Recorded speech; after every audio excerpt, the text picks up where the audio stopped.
بسم الله الرحمن الرحيم فلما قضينا عليه الموت ما دلهم على موته إلا دابة الأرض تأكل من سأته فلما خر تبينت الجن أن لو كانوا يعلمون الغيب ما لبثوا في العذاب المهين لقد كان لسبإ في مسكنهم آية جنتان عن يمين وشمال كلوا من رزق ربكم واشكروا له بلدة طيبة ورب غفور فأعرضوا فأرسلنا عليهم سيل العرم وبدلناهم بجنتين جنتين ذواتي أكل خمط وأثل وشيء من سدر قليل صدق اللہ العظیم۔ شروع کرتا ہوں اللہ رب العزت کے بابرکت نام سے جو بڑا ہی مہربان اور نہایت ہی رحم کرنے والا ہے۔ ارشاد باری تعالی ہے جس کا معنی مفہوم ہے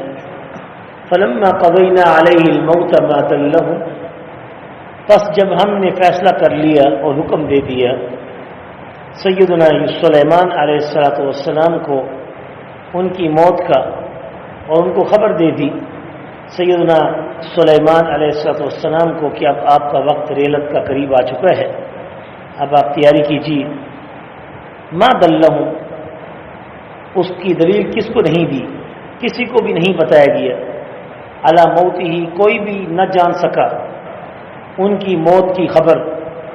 الا دابۃ الارض، مگر زمین کے کیڑے نے اس کی خبر دی،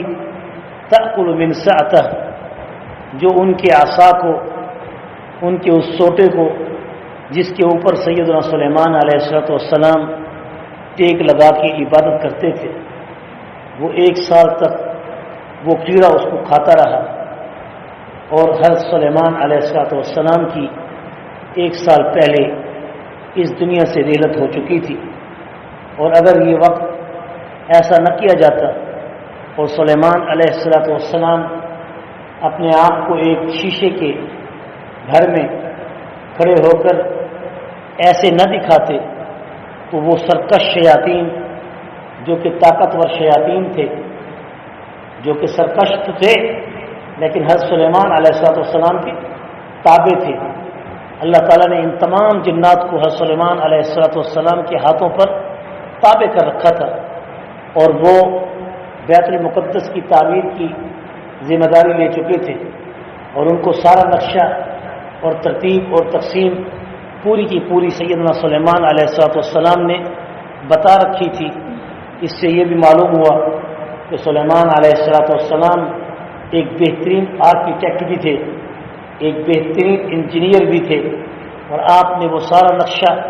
اور ساری تعمیر کا وہ اسٹیمیٹ پورا کا پورا مکمل ان جنات کے سپرد کیا۔ اور کیونکہ آپ کی اکثر عادت شریفہ 2 ہفتے 3 ہفتے عبادت کرنے کی ہوتی تھی، اور اسی طرح وہ جنات اور انسان یہی سمجھتے تھے کہ سلیمان علیہ السلام اس وقت عبادت میں مصروف ہیں، لیکن اللہ تعالیٰ نے 1 سال تک سیدنا سلیمان علیہ السلام کو اس عصا کے اوپر سیدھا کھڑے ہوئے حالت میں ایسے ہی ٹھہرائے رکھا جیسے کوئی زندہ انسان کھڑا ہوتا ہے۔ تو معلوم ہوا اس آیت سے کہ اللہ تعالیٰ پیغمبروں کے وجود کو خراب نہیں کرتے، ان کے وجود کو مٹی نہیں کھاتی۔ حدیث شریف کے الفاظ ہیں ان اللہ حرمہما علی الارض، ان اللہ حرمہا علی الارض ان تأکل اجساد الانبیاء، کہ بے شک اللہ تعالیٰ نے زمین پر حرام کر رکھا ہے کہ وہ پیغمبروں کی جسموں کو کھائے۔ فنبی اللہ حی، اللہ کا نبی زندہ ہوتا ہے۔ فنبی اللہ حی، فنبی اللہ حی، اللہ کا نبی قبر میں زندہ ہوتا ہے، اللہ کا نبی قبر میں زندہ ہوتا ہے۔ یہ زندگی برزخی ہمیں اس کا علم نہیں، اللہ تعالیٰ اس علم کے ساتھ امت کو صرف ماننے کے لیے کہہ رہے ہیں کہ انبیاء کرام کو اللہ تعالیٰ نے شہیدوں سے بھی زیادہ حیات بخشی ہے، ان کی حیات دنیاوی زندگی سے بھی زیادہ اقوی ہے اور زیادہ طیب اور مضبوط ہے۔ اس لیے یہ عقیدہ ہے حیات النبی کا کہ انبیاء کرام اس دنیا سے رحلت کرنے کے بعد ایک بار ان پر موت آتی ہے، اور اس موت کا مزہ اور ذائقہ چکھنے کے بعد پھر اللہ تعالیٰ ان کے جسموں میں ان کی روحوں کو لوٹا دیتے ہیں، یا ان کے جسموں کو صحیح حالت میں بالکل محفوظ رکھتے ہیں۔ یہ اللہ کا قانون ہے انبیاء کرام کے وجودوں کے بارے میں۔ یہی وجہ تھی کہ سیدنا سلیمان علیہ السلام اس عصا کے اوپر کھڑے رہے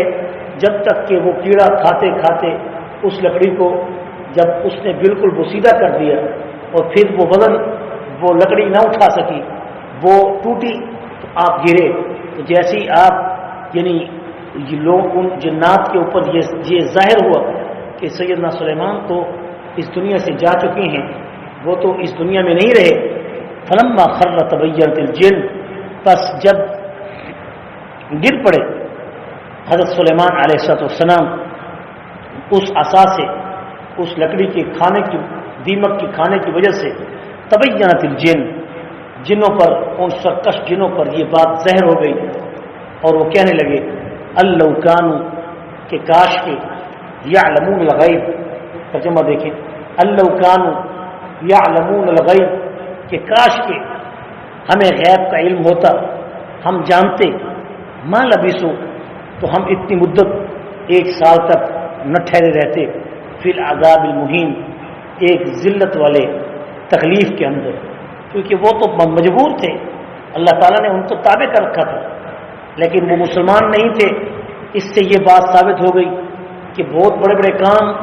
جو سیدنا سلیمان علیہ السلام جنات سے لیتے تھے، ان میں اکثر جنات کافر جنات ہوا کرتی تھی،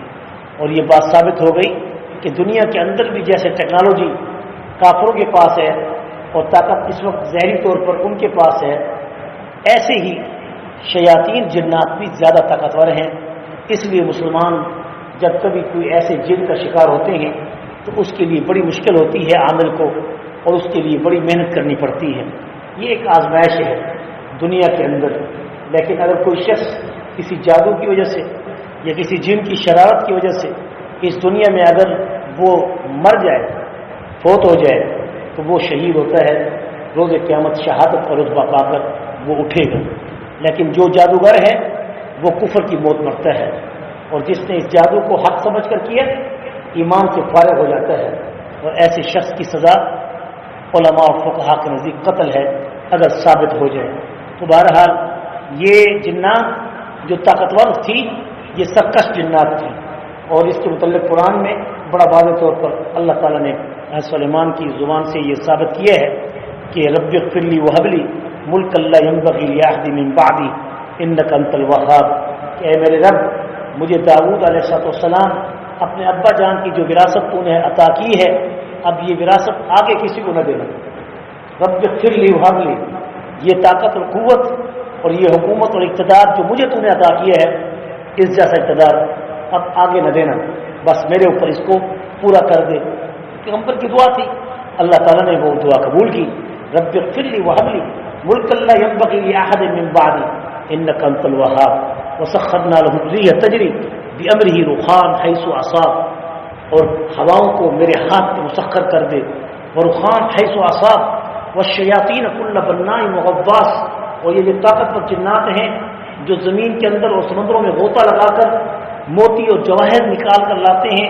یہ طاقتور جنات جو سرکش ہیں ان کو بھی میرا تابع کر دے۔ وسخرنا له الريح تجري بأمره رخاء حيث أصاب والشياطين كل بناء وغواص وآخرين مقررين في الأصفاد هذا عطاؤنا فمن أو أمسك بغير حساب ان هذا رزقنا ما له من نفاد. یہ پوری کی پوری سورۃ صاد کے اندر اس کی تشریح موجود ہے. تو سیدنا سلیمان علیہ السلام کو اللہ تعالیٰ نے وہ حکومت عطا کی کہ جو پھر کسی اور کو عطا نہیں کی. دنیا میں 4 بادشاہ ایسے گزرے ہیں جنہوں نے پوری دنیا پہ حکومت کی. ان میں 2 مسلمان تھے اور 2 کافر تھے. 2 مسلمانوں میں ذوالقرنین بادشاہ اور سیدنا سلیمان علیہ السلام یہ مسلمان تھے، اور جو 2 کافر تھے ان میں ایک بخت نصر اور ایک نمرود، انہوں نے بھی پوری دنیا پہ حکومت کی. یہ دونوں کافر تھے. بہرحال اللہ تعالیٰ جس کو حکومت عطا کرتے ہیں چاہے وہ کافر ہو یا فاسق ہو، یہ اس کا کوڑا ہے، یہ اس کی طاقت ہے جس کو بھی عطا کر دیں. آگے اللہ تعالیٰ فرما رہے ہیں کہ اصل میں چیز کیا تھی، کہ اصل میں اللہ تعالیٰ اب یہ بات ظاہر کرنا چاہ رہے ہیں جو پیچھے ذکر آ رہا ہے کہ اعملوا آل داؤد شکرا، کہ اے داؤد علیہ السلام کی قوم اللہ کا شکر ادا کرو، اللہ کا شکر ادا کرو. اے داؤد علیہ السلام کی آل اللہ کا شکر ادا کرو. اب دیکھو جو شکر ادا نہیں کرتے وہ شیطان کا شکار ہو جاتے ہیں. قرآن میں ہے کہ جو تیرے بندے شکر تیرا ادا نہیں کرتے، نافرمانی کرتے ہیں، میں ان کو اپنے شکنجے میں پھنسا لوں گا.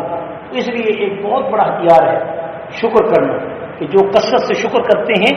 اللہ رب العزت ان کو شیطان کے حوالے نہیں کرتے، اور شیطان اپنی دسترس اس کے اوپر نہیں کر سکتا.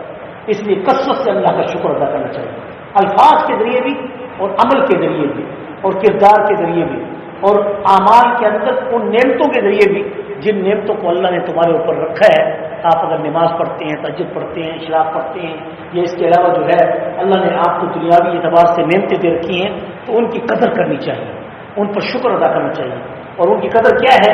ان کا استعمال صحیح کرنا چاہیے. اللہ نے دولت دے رکھی ہے تو اس کو حلال طریقے پہ خرچ کرنا چاہیے، نیکی پہ خرچ کرنا چاہیے، اس کو حرام کاری پر یا فضول خرچی پہ خرچ نہیں کرنا چاہیے. ایسے ہی اللہ تعالیٰ اب ایک سبق دے رہے ہیں جن کو سیدنا سلیمان علیہ السلام کی قوم کو، کہ جو لوگ شکر ادا نہیں کرتے ان کا کیا حال ہوتا ہے. سبا کی قوم جو گزری ہے یمن کے اندر، یہ وہ قوم تھی کہ جن کے پاس اللہ تعالیٰ نے جو پہاڑی سلسلہ تھا، اس پہاڑی سلسلے میں یمن کے علاقے جتنے بھی عرب کے علاقے ہیں، تو ان میں 2 آبا یعنی 2 پہاڑیاں ایسی تھی کہ جن کے درمیان میں کافی وسیع جگہ تھی، یعنی بہت زیادہ لمبی بھی تھی اور بہت زیادہ گہری بھی تھی اور بہت زیادہ چوڑی بھی تھی. تو انہوں نے سوچا کہ پانی بارشوں کا آتا ہے اور وہ ہو کے ریگستان میں چلا جاتا ہے، اس کو ریت خشک کر دیتی ہے، یا وہ پانی سمندروں میں چلا جاتا ہے، کیوں نہ ہو ہم ایک بند بنائیں، معارف، کہ ہم ایک بند بنائیں. سیل عارم اس کو کہتی ہے، کیا کہتے ہیں؟ سیل عارم، کہ ہم ایک ایسا بند پانی کا بنائیں. تو سب سے پہلے بند دیکھو قرآن ثابت کر رہا ہے. آج ہماری ٹیکنالوجی کیا بتائے گی؟ تو سب سے پہلے ایک بند بنایا جائے کہ جس سے یہ پانی محفوظ ہو، پھر اس سے راستے بنا کر پھر لوگوں کو ہم اپنے لوگوں کو پانی دے کر زمینوں کو سیراب کر سکیں اور فصلیں پیدا ہونا شروع ہو جائیں. تو ایسے ہی انہوں نے کیا، یہ ٹیکنالوجی انہوں نے حاصل کی اور انہوں نے اس سارے پہاڑ کو چاروں طرف سے بند کر دیا. جو 2 طرف سے تھا یا ایک طرف سے تھا، جو تھوڑا سا حصہ باقی تھا اس کو انہوں نے بند کر دیا. یوں ہی وہ بارشوں کا پانی آ کے جمع ہو جاتا تھا اور اس سے انہوں نے راستے بنا رکھے تھے جس سے انہوں نے اپنے زمینوں کو سیراب کرنا شروع کیا. اور یوں سیراب ہوتے ہوتے وہ اس قدر سیراب ہو گئے کہ جس سے ان کے گھر روشن ہو گئے، ان کی آبادیاں بڑھ گئیں اور ان کی فصلیں شاداب ہو گئیں، اور حتیٰ کہ سمندر سے پار اس کی خوشبو جاتی تھی. اتنے خوبصورت پھلدار درخت لگ گئے کہ جن کی خوشبوئیں راستے میں چلنے والے مسافروں کو سنگھائی جاتی تھی اور لوگ دیکھ کر حیران ہوتے تھے کہ کتنا خوبصورت یہ علاقہ ہے کہ جس کی سڑک کے دائیں طرف بھی درخت ہیں، بائیں طرف بھی درخت ہیں اور درمیان میں چلنے کی جگہ ہیں اور خوبصورت لہراتے پھل اور باغ ہیں. اس کا ذکر ان آیات میں ہو رہا ہے. انشاءاللہ کل کے سبق میں اس کا ترجمہ بھی پیش کیا جائے گا اور مزید تشریح بھی اس کی آپ کو بتائی جائے گی. اللہ تعالیٰ سے دعا ہے کہ اللہ تعالیٰ ہم سب کو قرآن کی فہم سے بیرغور ہونے کی پوری توفیق نصیب فرمائے. ربنا آتنا فی الدنیا حسنہ وفي الآخرة حسنة وقنا عذاب النار وأدخلنا الجنة مع الأبرار يا عزيز يا غفار يا رب العالمين.